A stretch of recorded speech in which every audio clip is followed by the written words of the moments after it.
Hai anak-anak, Assalamualaikum warahmatullahi wabarakatuh. Perkenalkan, nama Ibu Dewianti Mandak, NIM 1921035, Prodi PGMIB semester 4. Baik anak-anak, di sini Ibu akan mengajarkan mata pelajaran konsep dasar sains yang materi Ibu tumbuhan dan proses hidupnya. Nah anak-anak, di sini Ibu terbagi dua kelompok, yaitu Ibu sendiri dengan Ibu Jessica Pilango. Ibu sendiri akan mengajarkan bagaimana proses tumbuhan itu dan apa saja dalam proses tumbuhan dan apa pengertian tumbuhan. Nanti akan dilanjutkan oleh Ibu Jessica Pilangos dengan fungsi-fungsi dalam tumbuhan. Oke anak-anak, di sini Ibu sebelum melanjutkan pelajaran Ibu, marilah kita berdoa belajar. Bismillahirrahmanirrahim. Rabbi zidni ilman warzuqni fahman. Ya Allah, tambahlah ilmu pengetahuan kami dan berilah kami ilmu yang sempurna. Nah anak-anak, masuk pada materi Ibu, yaitu tumbuhan. Apa itu tumbuhan? Tumbuhan adalah organisme yang paling unik dari semua jenis organisme, karena tumbuhan merupakan organisme yang dapat membuat makanan sendiri dibandingkan dengan organisme lain seperti hewan dan manusia yang tidak dapat membuat makanan sendiri. Tumbuhan dapat membuat makanan sendiri melalui suatu proses yang disebut dengan fotosintesis. Tumbuhan terdiri dari berbagai spesies dan sifat dan ciri morfologi maupun anatomi yang berbeda-beda, serta memiliki sistem tata nama yang mengklarifikasi tertentu. Tumbuhan juga untuk dapat hidup, bertumbuh dan berkembang dengan suatu proses berkembang selalu menumbuhkan berbagai faktor genetik dan lingkungan yang terinteraksi melalui suatu proses fisiologi yang. Oke anak-anak, masuk pada pengertian tumbuhan. Pengertian tumbuhan di sini merupakan organisme multiseluler yang memiliki kemampuan untuk membuat makanan sendiri. Sedangkan organisme lain seperti manusia, hewan, dan mikroorganisme tidak membuat makanan sendiri, sehingga bergantung pada keadaan tumbuhan. Hal ini menyebabkan para ahli mengelompokkan tumbuhan sebagai organisme produsen dan organisme lainnya sebagai konsumen. Selain itu, tumbuhan memerlukan tanah dan sinar matahari sebagai faktor lingkungan yang paling utama dan pertumbuhan dan perkembangannya. Tanah penting bagi tumbuhan karena mengandung berbagai unsur kimia sebagai nutrisi bagi tumbuhan. Unsur-unsur kimia tersebut diresap oleh akar dan dengan bantuan air diangkut ke daun untuk diproses. Sedangkan sinar matahari sebagai klasifikator dalam proses fotosintesis. Pada daun tersebut terdapat butir-butir hijau daun seperti klorofil yang berfungsi menangkap cahaya matahari sebagai energi untuk proses fotosintesis. Oke anak-anak, masuk pada sel-sel jaringan. Sel-sel jaringan di sini yaitu mendapat sulfai itu apa? Sulfai itu ada nutrisi dari hasil fotosintesis tersebut, dimanfaatkan untuk meningkatkan pertumbuhan sel baik dalam jumlah maupun ukurannya. Mementingkan ukuran dan jumlah sel terjadi secara horizontal, penambahan diameter batang, dan jadi secara fleksibel penambahan individual sel-sel tumbuhan itu yang memiliki bentuk dan susunan atau sifat yang sama dapat dikelompokkan sebagai satu jaringan. Oke anak-anak, masuk pada morfologi tumbuhan. Morfologi tumbuhan ini merupakan ilmu yang mempelajari bentuk fisik dan struktur tumbuhan dari tumbuhan. Morfologi berasal dari bahasa Latin morpholus yang berarti wujud atau bentuk, dan logos yang berarti ilmu. Morfologi di sini bermaksud tumbuhan tidak hanya menguraikan bentuk tubuh dan susunan tubuhan saja, tetapi juga menentukan fungsi dari masing-masing bagian dalam kehidupan tumbuhan, dan selanjutnya juga berusaha mengetahui dari mana asal dan susunan tumbuh yang terbentuk. Masuk pada pertama daun. Daun di sini merupakan salah satu organ tumbuhan yang tumbuh dari ranting, biasanya berwarna hijau, mengandung klorofil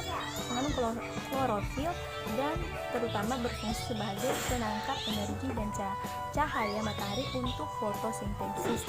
Daun juga merupakan organ tumbuhan ruang, berfungsi sebagai pusat pengolahan makanan, rekreasi dan transaksi. Daun memiliki ciri khas dan nilai penting dalam taksonomi tumbuhan, hubungan dengan fungsinya sebagai tempat asimilasi dan transaksi pembuatan.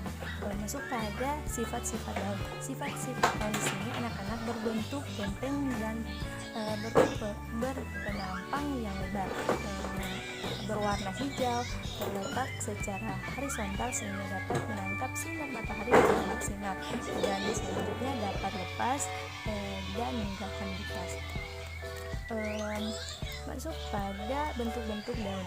Bentuk-bentuk daun di sini mempunyai arti dalam taksonomi atau morfologi sebab merupakan bentuk khas dari satu jenis. Pada daun menjemuk atau anak-anak daun tersebut harus mendapat perhatian sendiri-sendiri. Sedangkan pada daun-daun yang bersemut, bentuk dasarnya sesuai atau cocok dengan bentuk yang dapat dibuat dengan jalan menarik garis melalui ujung-ujung sambelnya. Daun biasanya disamakan dengan bangun benda-benda lain yang punya bangun yang menyerupai, misalnya perisai, jantung, telur, ujung lomba, dan sebagainya. Selanjutnya perlu diperhatikan bahwa daun berbentuk bangun umum helai daun. Orang tidak menemukan garis lubang atau tepi atau ujung daun. Masuk pada helai daun. Helai daun sini juga namanya lamina. Lamina ada ujung dan pangkal daun, ada tengah daun, ada daun dan pinggir daun. Masuk pada bagian ujung dan pangkal daun. Pangkal daun di sini ujung dan terletak jauh dari tangkal tersebut disebut apex, sedangkan pangkal atau bagian yang terletak pada tangkai daun disebut dengan base.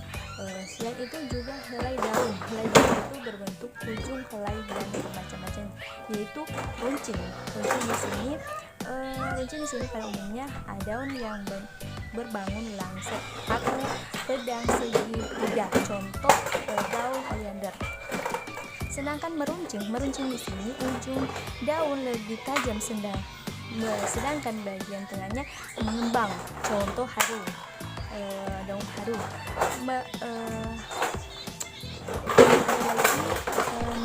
Meruncing dengan ujung yang terpisah, kulit berduri, ujungnya amat meruncing dan khas seperti duri, contoh nanas berang.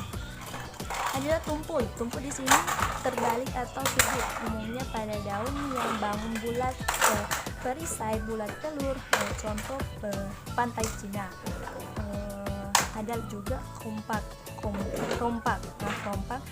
ujung daunnya seakan-akan rata, banyak pada jambu-jambuan, contoh jambu mate. Ada juga terbelah itu contohnya daun bayam. Masuk pada pangkal daun anak-anak. Pangkal daun di sini yang tidak berleket-leket, yaitu runcing. Runcing di sini ibu sudah jelaskan, pada umumnya terdapat pada helai daun yang runcing. Ada juga membulat itu dari tepi daun ke pangkal dan segi bulatan. Ada juga tumpul itu dasarnya rata. Ada juga berkelekup ya. Berkelekup itu berkelekup itu atau juga terbelah sama saja, yaitu pada helai daun berbentuk buah pisang, panah dan sebagainya. Oke, kita masuk pada bagian daun. Pada bagian daun, baik anak-anak, masuk pada permukaan helai daun. Permukaan helai daun di sini mempunyai bentuk dan sifat-sifat tertentu, dengan bagian atas berbeda dengan bagian bawah. Bagian atas daun kelihatannya lebih mengkilat, lebih hijau dan lebih licin daripada permukaan bawah. Sifat-sifat permukaan daun sebagai berikut. Licin ini kilat contohnya daun jeruk. Ada juga sarum contohnya ketimun. Ada juga lapisan lilin di sini contohnya pisang. Ada juga gundul di sini tanpa rambut, contoh jambu air. Ada juga di sini Secerus sabrous, rambutnya pendek atau kasar, contohnya pada jati.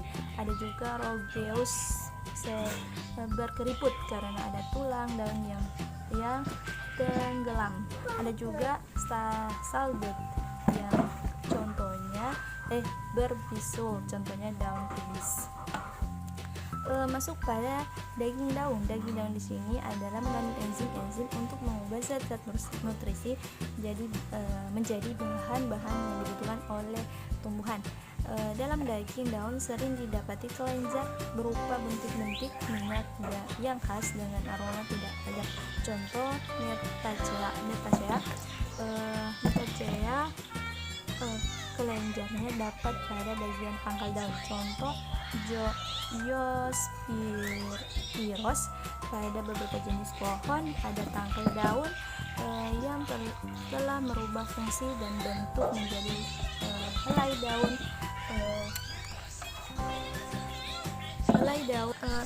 daun dan daging yang keras. Masuk pada batang di sini merupakan tubuh tumbuhan. Pada umumnya batang punya sifat sebagai berikut. Pertama, umumnya bentuk panjang dan bulat seperti silinder, bersifat aktinomorf, artinya dapat dibagi menjadi dua bagian yang tangkup. Kedua, memiliki dari ruas-ruas yang dibatasi oleh kuku. Ketiga, memiliki arah tumbuh menuju cahaya atau matahari, bersifat fotorof atau heliotroph.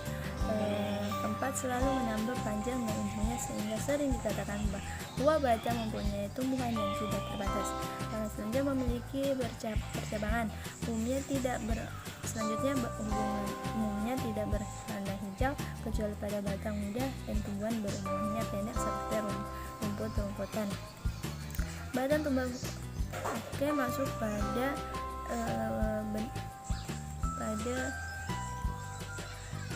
akar. Akar di sini merupakan salah satu bagian pokok tumbuhan selain batang dan daun. Pada umumnya akar memiliki sifat-sifat yang sebagai berikut. Umumnya terdapat di dalam tanah, dan akar tumbuh ke arah pusat bumi atau air. Tidak berbuku-buku, tidak beruas, dan tidak mendukung daun atau bagian tumbuhan yang lain. Warnanya keputihan dan kekuningan. Tumbuhan terus pada ujungnya, tapi bertumbuhnya terbatas dibandingkan dengan batang. Untungnya seringkali beruncing sehingga mudah untuk menembus dalam tanah. Oke anak-anak, sekian video pembelajaran ibu. Mungkin ada salah kata dalam pemaparan materi ibu. Ibu mohon maaf jika ada salah kata, kurang lebihnya mohon maaf. Wassalamualaikum warahmatullahi wabarakatuh.